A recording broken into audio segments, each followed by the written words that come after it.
एक गरीब किसान की कहानी। अपने लिए तो हर कोई जीता है, लेकिन जो लोग दूसरे के लिए जीते हैं वही लोग हमेशा याद किए जाते हैं और ऐसे लोगों की मदद भी ईश्वर खुद करते हैं। इसी सोच पर आज हम एक ऐसी बताने जा रहे हैं जिनसे हम सभी को जीवन जीने की प्रेरणा मिलती है। तो चलिए इस गरीब किसान की कहानी को जानते हैं।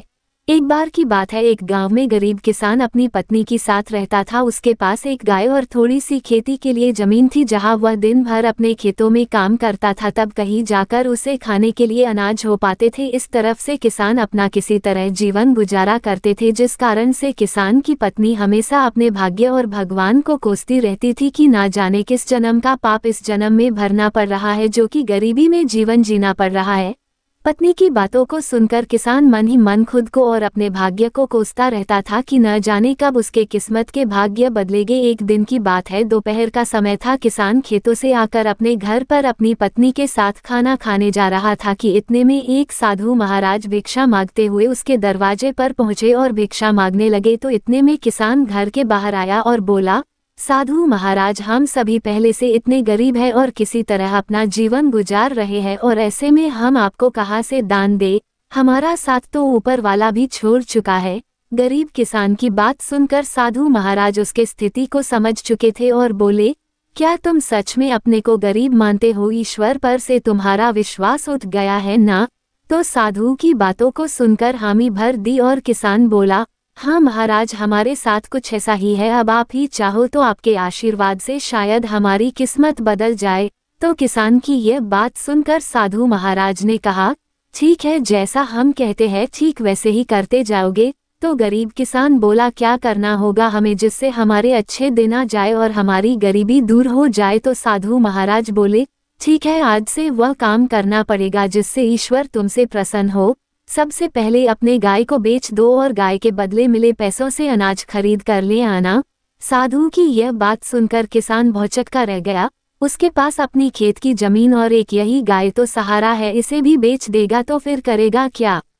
दादी माँ की सीख देती दो कहानियाँ। दादी माँ की कहानी। तो साधु उसे समझाते हुए बोले, अगर मेरे बताए हुए रास्ते पर चलने से तुम्हारा कुछ भी नुकसान होता है तो उसकी भरपाई मैं कर दूंगा। अब जो कहता हूँ वैसा करते जाओ। तो किसान फिर आधे अधूरे मन से डरते डरते अपनी गाय को बेच आया और उन मिले पैसों से खाने पीने का राशन ले आया। और फिर साधु के कहने पर किसान और उसकी पत्नी ने मिलकर भोजन तैयार किए, जिसके बाद वे राहगीर चलते हुए लोगों को बुलाने लगे और भगवान के प्रसाद के रूप में भोजन करने का आग्रह करने लगे। फिर जो भी उधर से गुजरता गरीब किसान उन्हें भरपेट भोजन कराते, जिससे राहगीर काफी खुश होते और फिर उन्हें इस नेक कार्य के लिए ढेर सारा आशीर्वाद और अपनी इच्छानुसार धन भी देते, जिससे वे फिर से मिले इन पैसों से लोगों को भोजन कराए।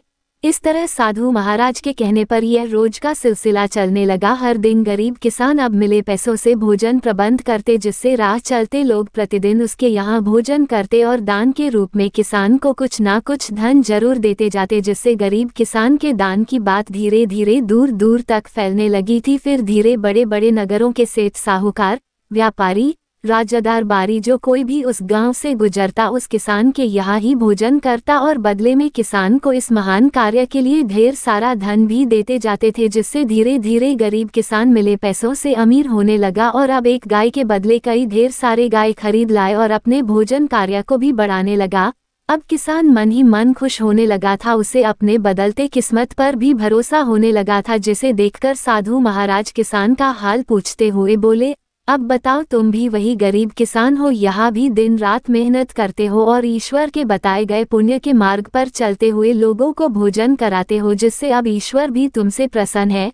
पहले जहाँ खुद के लिए मेहनत करते थे, खुद के लिए ही सोचते थे, लेकिन अब दूसरों के भलाई के बारे में सोचने लगे हो, तो ईश्वर भी अब तुम्हारे इस नेक कार्य में तुम्हारा साथ देते हैं। यानी हम सभी ईश्वर को कोसते तो जरूर है, लेकिन ईश्वर के बताए मार्ग पर चल नहीं सकते। ईश्वर से पाने के लिए हर कोई इच्छा तो रखता जरूर है, लेकिन पहले ईश्वर के आशीर्वाद पाने के लिए खुद को वैसा बनाना पड़ता है। यानी हम जैसा करते हैं हमारे कर्मों के अनुसार ही हमारे भाग्य का निर्धारण होता है।